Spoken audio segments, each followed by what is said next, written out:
Hello everyone and welcome back to another video in which today what we're going to be doing is exploring some ICT and how it relates to sort of pedagogy and a teacher's pedagogical beliefs. So what I'd like you to do is on the Moodle page, basically directly underneath the video link that you're watching right now, is to have a look at the video that's called 30 Years of Collaboration Towards Empowering Children to be Creative Thinkers. This is a really good video in which Seymour Papert inspired children to be creative thinkers, but not only that, but to be creative thinkers with the use of technology. So I want you to watch this video and I want you to sort of ask yourselves a couple of questions. I want you to say, like, when you're watching this video, what is really jumping out at you? What's really grabbing your attention? And I really want you to look at how you could change your own mindset or viewpoint in terms of how you can utilize technology, because you're learning with technology, not by technology.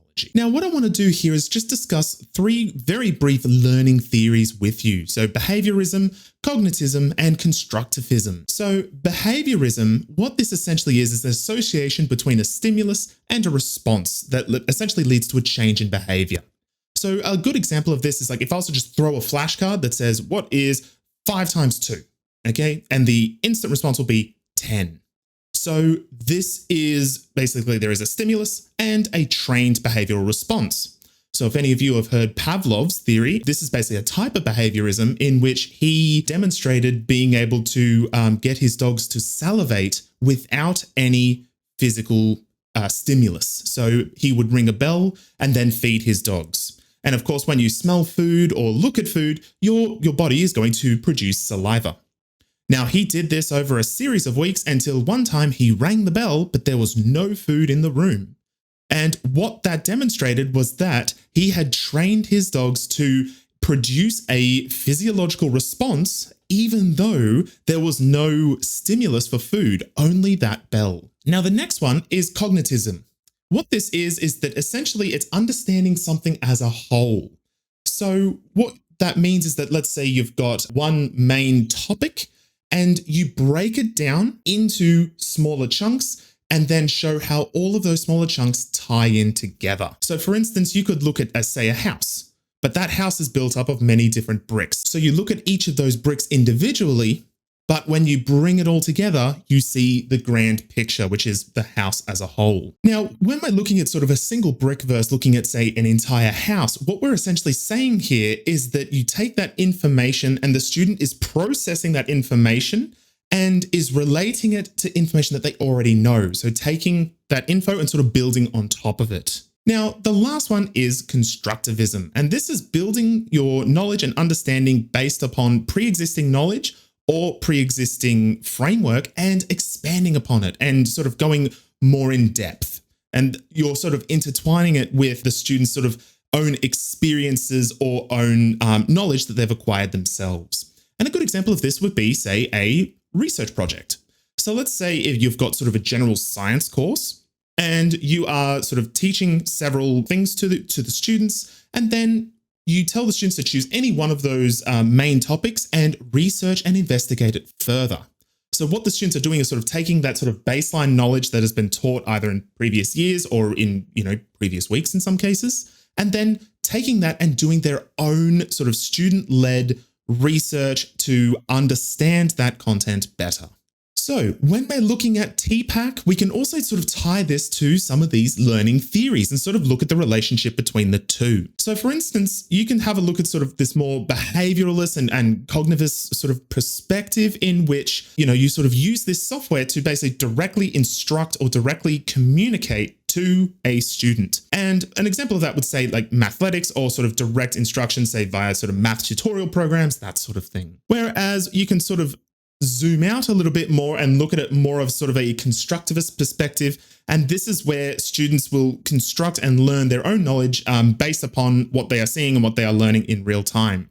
So this is where you can use sort of software that is not content specific. So perfect example would be, say, again, PowerPoint or Excel, getting students to process raw data and be able to come to a conclusion on their own.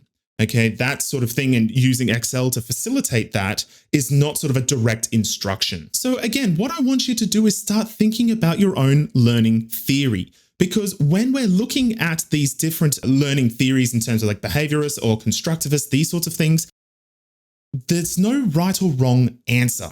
It's how you think it will fit or be appropriate based upon what you're trying to teach your students. Again, you're the expert in this room. You need to govern and determine how you are best going to teach your students. So, for example, if this is a topic that you are first bringing up and the students have no idea what they're doing, you might start off with a more behavioral approach, sort of direct instruction on sort of showing students what they need to know.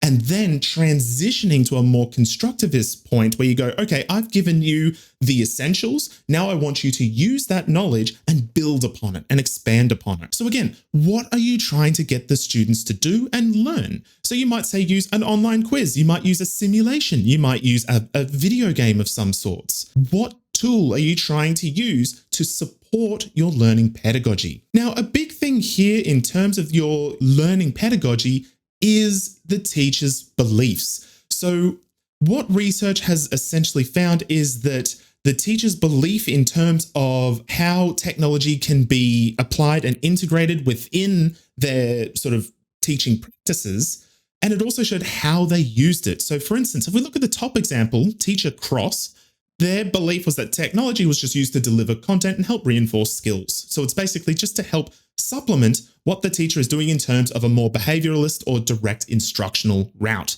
And what the research showed is that Cross's belief of, look, technology is only good for sort of helping to communicate this base idea. When you look at how this teacher utilized ICT, it was very much reflective of his beliefs. And that is looking at sort of math students, looking at, say, directly supplementing what he was already doing. He or she, I should say, rather. Whereas if we compare this to our bottom example, which is Garcia, the belief there was like wanting to help students become sort of 21st century literates in using technology to solve problems and motivate students. And we can see the practice here in terms of its implementation of ICT into their sort of teaching environment is very different. So it's looking at challenge-based learning, getting students to create something using claymation, so sort of like a stop motion program that you can use in terms of learning sort of microbiology. And this is an excellent example of, say, looking at sort of cellular division, in which you're getting students to use clay or online images and resources to animate and, say, verbally narrate on top of that what is happening. So we're seeing sort of a more transformative type of use here in terms of technology in the classroom. Now, the last thing I want to briefly talk about and cover in this video is SAMR. So what SAMR model is, essentially it's a framework for looking at technological integration within the classroom. And there are 4 different levels here. So we have substitution, which is basically where the technology acts as a direct substitute. There's no real functional change to the assessment itself. The next one is augmentation. Now, this is where the technology is still acting as a direct substitute, but it's able to sort of provide some kind of functional improvements to the sort of learning activity or task itself. The third one is modification, which means that essentially that the overall or initial task that the technology is now sort of helping or supporting has been significantly redesigned and sort of reformatted or sort of represented in terms of integrating this technology. And the last one is redefinition. And basically that means it's basically the whole thing is completely different. If you were to look at the task after sort of implementing this ICT and redesigning it, it's completely different to the initial task that you started with. Now, something I do want to bring up here is that when you look at sort of deeper integration of technology, so the more transformative skills, like looking at modification and redefinition, this does not equate to a higher level of thinking with respect to, say, Bloom's taxonomy. Just because you take a task and you are able to achieve sort of modification or redefinition, it does not necessarily mean that you're going to be higher order thinking in terms of Bloom's, looking at analyzing or evaluating. So here we have some examples here looking at the SAMR model. So the first one, substitution. So this is where a teacher can go, well, okay, I'm going to use Google Earth instead of getting students to look up a location via an atlas. So you can see the task is still the same. Look up a location, but the only thing that's changing is that instead of using a book, you're just using Google Earth. Now, what we're seeing here with the next one, augmentation, is the teacher is able to augment it slightly. It's able to, even though it's still a direct substitution, We're seeing sort of additional functionality via the use of ICT. So for instance, you could say, use Google Earth to measure the distance between 2 points.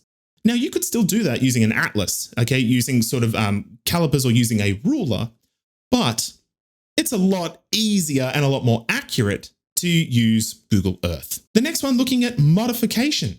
So this is where you would use, say, Google Earth to research a particular location on a map. So you can see, instead of saying, look up a very specific location in an atlas, you're basically, with modification, you're telling the students to research and try to find a particular location themselves. And the last one is redefinition. This is where a teacher can use Google Earth and inform students, or instruct students rather, to look at creating a narrated guided tour. And this has many different layers in it. This is requiring students to not only be able to find that location on Google Maps or Google Earth, which again is seeing what we're looking at in terms of substitution, but it's completely changed the whole dynamic of the assignment. Because not only do the students have to be able to locate that place, they need to research what that place is and then be able to create the resource to provide this narrated guided tour. And if we compare this redefinition task to looking up a location in an atlas, they're vastly, vastly different. The task here has been completely redefined based upon the use of technology. Okay, guys, so that's going to end this video. I hope you guys enjoyed it and was able to sort of make sense of it. So best of luck, guys, and I'll see you in the next video.